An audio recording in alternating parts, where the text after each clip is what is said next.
C'est un jeu qui a été inventé il y a une cinquantaine d'années au MIT et qui avait pour objectif d'illustrer l'effet Forrester ou l'effet coup de fouet.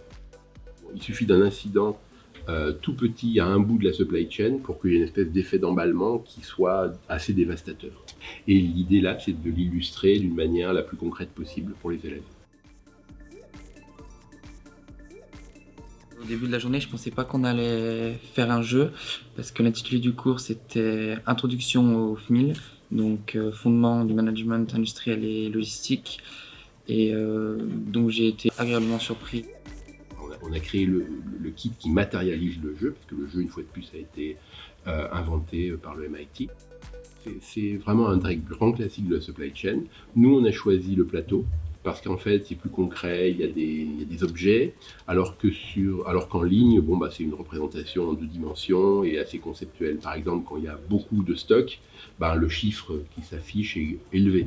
Mais par contre, quand il y a beaucoup de stock, on se retrouve avec beaucoup de capsules de bière, beaucoup d'objets, et là on voit concrètement, et je pense que sur le plan émotionnel, sur le plan de l'ancrage, c'est beaucoup plus important d'avoir eu cette sensation de trop physiquement.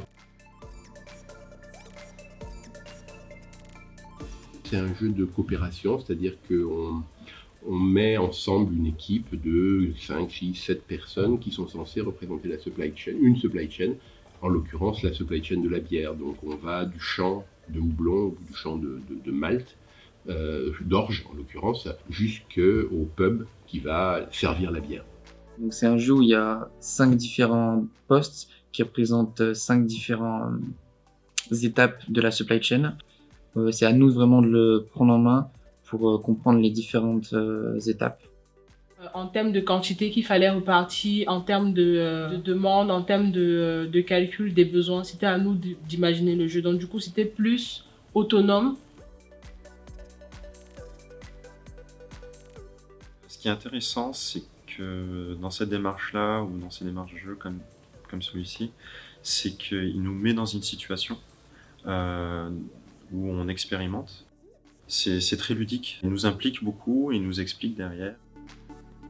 C'est effectivement de simuler une activité professionnelle. En fait, on essaye de positionner les gens d'une manière ludique, avec les mêmes responsabilités qu'ils auraient en tant que responsables de gestion de stock ou de gestion de supply chain.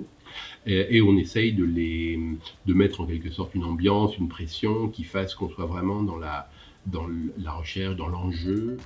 Comme tous les serious games, c'est un objectif d'ancrage, un objectif, il faut que les choses soient expérientielles et que les gens ressentent vraiment les choses pour s'en souvenir. Là, typiquement, le principe d'emballement de la supply chain, chaque participant peut se rendre compte que, en fait, avec la meilleure volonté du monde, il a participé à l'emballement alors qu'il pensait de bonne foi prendre des décisions rationnelles. C'est vrai que l'effet bullwhip, ce qu'on a pu voir aujourd'hui, c'est quelque chose de très commun. En fait, ça arrive tout le temps, comme on a pu échanger pendant le cours, pendant la crise Covid ou pendant la guerre en Ukraine, des références comme l'huile de tournesol ou le papier toilette. C'est retrouvé en fait dans le même cas de situation que la bière dans notre jeu, ce qui a pu réduire les stocks de partout, créer un mouvement de panique alors qu'il n'y avait pas de raison. Et c'est vrai que quand on regarde dans le jeu, on a pu consommer 180 bières, mais on avait injecté dans le tuyau plus de 600.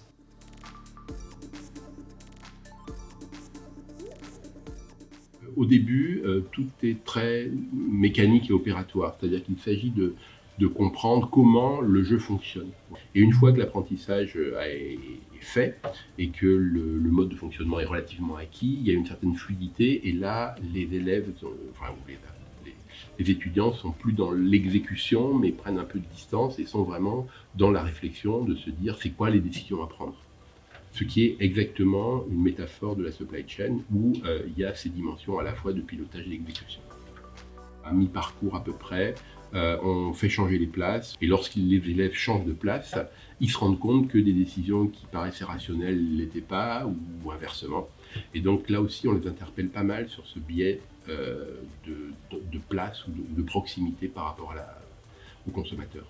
Il y a eu un moment d'excitation au début et ça s'est assagi vers la fin, Voilà, mais chacun, avec le temps, a pu s'adapter et à passer des commandes plus raisonnables.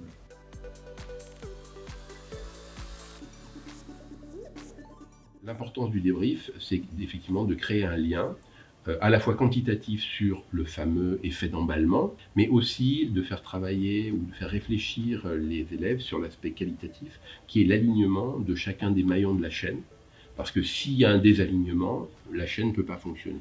Donc il y a ces deux dimensions, qualitatives et quantitatives, qui à mon avis sont très intéressantes.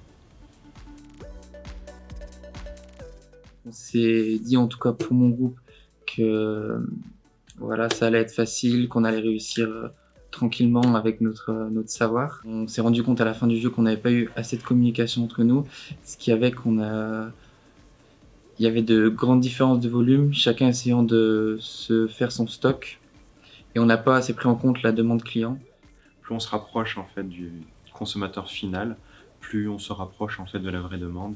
Et voilà, moins on fait d'exagération ou de folie. Voilà.